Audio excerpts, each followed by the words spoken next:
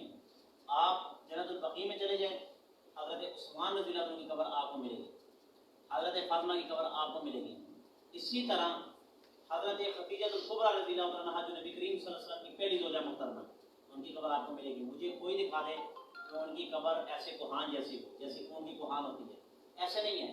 یا 9 10 محرم میں مدینہ والے، مکہ والے جا کر ان قبروں کی لپائی کرتے ہیں، یہ تو اسلام میں ہے ہی نہیں۔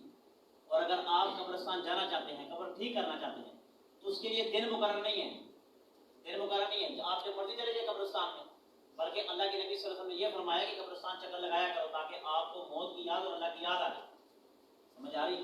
تاکہ اللہ کی یاد آ جائے، موت کی یاد آ جائے، خوف آ جائے اس سے، تو آپ قبرستان جایا کریں۔ اور قبرستان میں یہ آپ دن اگر محسوس کریں گے تو یہ تو سائیوں والا کام ہو جائے گا کہ چلو سال میں 1-2 بار ان کو ہم نے یاد کر لیا، باقی بڑھا دیا، بلکہ نہیں، جمعے کے جمعے بندے کو جانا چاہیے، عیدین میں حکم ہے کہ عید کی نماز پڑھ کر جائیں۔ اور یہ جو آج کل ہم نے رواج نکال دیا کہ قبروں کی لپائی کرو، قبر کو ایسے کرو ویسے کرو، یہ اپنی طرف سے من گھڑت بات ہے، قرآن اور حدیث اور شریعت سے اس کا کوئی تعلق نہیں۔ میرا سوال یہ ہے کہ 9 اور 10 محرم کو اکثر آپ نے دیکھا ہوگا ہمارے سنی لوگ غریب بازاروں میں شربتوں کا ڈھیر لگائے ہوتے ہیں، آیا کیا شریعت حدیث کی روح سے ایسا کرنا چاہیے یا نہیں؟ بھائی کا سوال یہ ہے کہ 9 اور 10 محرم کو اکثر ہمارے سنی مسلمان بھائیوں نے سبیلے گلی گلی کچوں میں لگائی ہوتی ہے، کیا یہ جائز ہے؟ یہ جائز نہیں ہے۔ میں نے آپ سے گزشتہ محفل میں بھی یہ عرض کی تھی کہ دن کو ہم متعین نہیں کر سکتے، دن متعین کرنا شریعت میں جائز نہیں ہے کہ آپ دن متعین کر لیتے کہ 9 اور 10 کو میں اللہ کے نام سے دوں گا، اس کے علاوہ نہیں۔ پہلی بات ہے کہ یہ جو لوگ کہتے ہیں، بلکہ لوگ کرتے ہیں، کیا کرتے ہیں کہ یہ حضرت حسین کی نام کی سبیل ہے، بھئی یہ وہ سبیل پینا حرام ہے، کیوں؟ نام کس کا ہوگا؟ اللہ کا۔ اللہ رب العزت نے فرمایا، ٹھیک ہے، کہ جو غیر اللہ کی چیز ہے نا، غیر اللہ کی چیز، مثال کے طور پر کسی بابے کے نام کی، کسی اور کے نام کی، غیر اللہ کی چیز، یہ اللہ کے ساتھ شرک ہے۔ تو اللہ کے ساتھ جب بندہ شرک کرے گا، بندہ مشرک بن جائے گا، جب بندہ مشرک بن جائے گا تو مسلمانی سے ختم ہو جائے گا۔ تو سب سے پہلے اگر کسی نے سبیل لگانی ہو تو وہ یہ کہے کہ اللہ جی نام آپ کی ہے اور ثواب حضرت حسین کو، نام اللہ جی آپ کے نام دے رہا ہوں اور ثواب کس کو؟ حضرت حسین رضی اللہ عنہ کو۔ دوسری بات یہ ہے کہ یہ جو دن مقرر کر کے کرتے ہیں، دن مقرر مقرر کرتے ہیں. اب دیکھیں دن مقرر کیا 9واں اور 10واں مقرر اس کو کرتے ہیں, باقی دنوں میں ہم بھول جاتے ہیں. مجھے یہ بتاؤ کیا حضرت حسین اور حضرت حسن یا شہدائے کربلا کی یاد صرف یہ ہمیں یہ سبق دیتی ہے کہ آپ ہمیں 9 اور 10 کو یاد کرو؟ آ رہی میری بات سمجھ میں؟ ہمیں کیا یہ بتاتی ہے کہ آپ ہمیں صرف کیا کریں 9 اور 10 کو یاد کرو, باقی سارے سال ہمیں بھول جائیں. 365 دن ہیں, اس میں سے 2 نے کہا تو 363 رہ گئے. 363 دن آپ ہمیں یاد ہی نہ کرو, صرف 2 دن. بلکہ ہماری شریعت یہ کہتی ہے کہ اپنے شہداء, اپنے ایمان کے جو ہمارے ایمان کا جو حصہ ہے ان کو ہم سارا سال یاد رکھیں. حضرت حسن حضرت حسین بھی ہمارے ایمان کا حصہ ہے, ان کو ہم پورا سال یاد رکھیں. ان کو پورا سال ان کے اللہ کے نام کا اور ان کے اس نام کا ثواب جو ہے نا ہم ان کو ہر وقت دیتے رہیں. نہ کہ یہ اگر ہم مقرر کریں گے تو یہ مقرر کرنے والا کسی اور مذہب میں چلا جائے گا, یہ ہمارے مذہب سے اس کا تعلق نہیں ہے. مجھے میری طرف اکثر یہ کہتے ہیں پیر حضرات ہوتے ہیں, یہ کہتے ہیں ان کے پاس کئی مریضوں والے جاتے ہیں یہ سکے داروں والے مدد سے, تو وہ کہتے ہیں کہ بڑا گوشت نہیں کھانا ہے یا کوئی اپنا کوئی من پسند کا فوڈ جو ہے کھانا والا رہتا ہے وہ اپنے ساری عمر کے لیے چھوڑ دیتے ہیں. تو آپ کو یہ چھوڑ دیتے ہیں اس طرح کیا؟ اچھا بھائی نے سوال جو آج کل ہوتا بھی ایسے سوال بھائی کا یہ ہے کہ اکثر آپ پیروں کے پاس جاتے ہیں نا, پیروں کے پاس بلکہ پیڑوں کے پاس, ٹھیک ہے, جو آپ کی پیڑ اور بنا دیتے ہیں. یہ پیڑوں کے پاس جب بندہ جاتا ہے نا تو پیڑ والا کیا کہتا ہے, ہاں ہاں آپ پر جنات ہیں, آپ پر یہ مسئلہ, آپ نے بڑا گوشت نہیں کھانا. اچھا ایک اور بات ہے, ایک لڑکا ہے اچھا بڑا نوجوان لڑکا, بالغ لڑکا, بلکہ تقریباً 30-34 سال اس کی عمر ہے, تو قبرستان ایسے جنازہ جا رہا تھا, وہ جنازے کو دیکھ کر بھاگ گیا. جنازے کو دیکھ کر بھاگ گیا, میں بڑی حیرانی ہوئی یار جنازے کو دیکھ کر کیوں بھاگا ہوا, تو آوازہ ماری پر اٹھا تو بھاگ چلا گیا. جب پھر کئی دنوں بعد ہمیں ملا, ہم نے اس کو بلایا, بھائی یہ طرح یہ جنازے کو دیکھ کر تو کیوں بھاگا, تو ڈرا اسے. کہتا نہیں میرے پیر نے مجھے منع کیا ہوا کہ جس گھر میں فوت کی ہو جہاں سے جنازہ گزرے وہاں سے دور بھاگ جاؤ. میں نے کہا اچھا میرا سوال آپ سے یہ, میں نے اس سے کہا, کہتے جی. میں نے کہا اگر تیرے گھر میں تیرا باپ فوت ہو جائے تو کتاب کہاں جائے, اس کا جنازہ پڑے گا, اس کو غسل دے گا, ٹھیک ہے. اب مجھے دیکھتا رہا, میں کہا اس وقت مجھے بتا پیر سے پوچھ, اس 2 نمبر نقلی پیر سے پوچھ کے اس وقت مجھے کیا کرنا چاہیے. اگر میرا باپ فوت ہو گیا, میری ماں فوت ہوگی, میرا بچہ میری بیوی فوت ہوگی, تو کیا شریعت تو یہ کہتی ہے کہ اپنے باپ کو غسل خود دو, اپنے باپ کو کفن خود دو, اپنے باپ کا جنازہ خود پڑھاؤ اور اپنے باپ کو خود اپنے قبر میں رکھو. شریعت یہ کہتی ہے, اور آپ کا پیر یہ کہتا. تو آپ کا پیر اس وقت ٹکر لینا شریعت سے, اور جب شریعت سے کوئی ٹکر لینا تو اس کو ہم مسترد کر دیں گے, ہم اس کو 2 نمبر کر دیں گے, ہم شریعت کو 2 نمبر نہیں کہہ سکتے. اب یہ عجیب ایک ٹرینڈ نکال دیا, بڑا گوشت نہیں کھانا, نمک نہیں کھانا, چائے نہیں پینی, ٹھیک ہے, قبرستان نہیں جانا, بڑا گوشت آپ نے نہیں کھانا, میرے پاس لاؤ, ٹھیک ہے, پھل فروٹ نہیں کھانا, میرے پاس لاؤ, ٹھیک ہے, بکرے کا گوشت نہیں کھانا, میرے پاس. اچھا یہ تجھ پہ حرام کر رہا ہے اور اپنی حلال. یاد رکھنا شریعت کی کوئی حلال کردہ چیز دوسرے پہ حرام نہیں کر سکتا. اگر حلال اور حرام کرنے کا اختیار جس کے پاس ہے وہ کس کی ذات ہے, اللہ کی. اللہ کی ذات ہے. پہلے شراب حلال تھی, اس کے بعد اللہ نے کیا کہہ دیا حرام ہے. جب اللہ نے کہہ دیا حرام ہے تو اس کے بعد کیا ہوگی, حرام ہوگی. یہ پیر کون ہوتا ہے کہ حلال چیز کو تم پہ حرام کر دے گا. ہر چیز کے اندر اللہ نے شفا رکھی, ہر چیز کے اندر اللہ نے مضر نقصانات رکھے. جو نقصان ہے اس کا عقیدہ بھی یہ کہ اللہ نے اس کے اندر نقصان رکھا ہے, اور جو شفا ہے وہ بھی کس نے رکھی, اللہ نے. اب دیکھیں اگر نقصان کسی چیز میں ہو, یہ میرے سوال پہ غور کرنا, اگر کسی چیز میں نقصان آپ مانتے ہیں کہ اس کی بذات خود اس میں نفس نفیس اس میں نقصان ہے, تو یہ بات غلط ہے. بلکہ اس چیز کے اندر تاثیر ڈالنے والی ذات کس کی ہے, اللہ کی. حضرت خالد بن ولید رضی اللہ عنہ کے پاس ایک کافر آیا, اور اس کافر نے ایک شیشی میں زہر لایا. شیشی میں زہر لا کر اس نے یہ کہا کہ آپ اگر نبی کریم صلی اللہ علیہ وسلم کو مانتے ہیں یا آپ کا عقیدہ پختہ ہے تو آپ ایسے کریں کہ زہر کو پی کر دکھائیں, یہ زہر کو پی کر دکھائیں. تو حضرت خالد بن ولید نے حدیث سے ملتا ہے کہ وہ زہر کیا کر لیتا, سارا پی لیتا. مجھے بتاؤ اگر یہ نقصان ہے, یہ نقصان ہے, اور یہ ساری دنیا کہتی ہے کہ زہر میں نقصان ہے. پہلے بات پیر کی ہو رہی تھی, اب ساری دنیا بلکہ آپ کی سائنس تک کہتی ہے, آپ کی ٹیکنالوجی تک کہتی ہے, آپ کی جدید آلات کہتے ہیں کہ زہر میں کیا ہے, نقصان ہے. اب مجھے بتاؤ نے زہر پی لیا, زہر نے نقصان کیا, اس لیے نہیں کیا کہ عقیدہ یہ تھا کہ نقصان پہنچانے والا اور نفع پہنچانے والی ذات کس کی ہے, اللہ کی. تو جو پیر کہتے ہیں کہ بڑا گوشت نہیں کھانا, چھوٹا گوشت نہیں کھانا, اسے کہ تو مر جا, تو نہ کھا, میں تو کھاؤں گا, مجھے تو اللہ شفا دے گا. شفا دینے والی ذات اللہ کی, اللہ پر نظر ہے, پیروں پہ نظر آ رہی. سمجھ آ گئی؟ محترم حاجی صاحب, اکثر لوگوں سے سننے میں یہ آیا ہے کہ اگر کوئی شخص کسی گھر میں وفات پا جائے تو اس کی روح گھر میں 40 دن تک رہنے کے رہتی ہے. تو میرا سے سوال یہ ہے کہ درست بات ہے کہ غلط بات؟ اچھا بات یہ ہے, بھائی نے یہ سوال کیا کہ اکثر لوگ کہتے ہیں کہ جب کوئی مر جائے نا آپ کے گھر میں سے, آپ کے گھروں میں سے جب کوئی مر جائے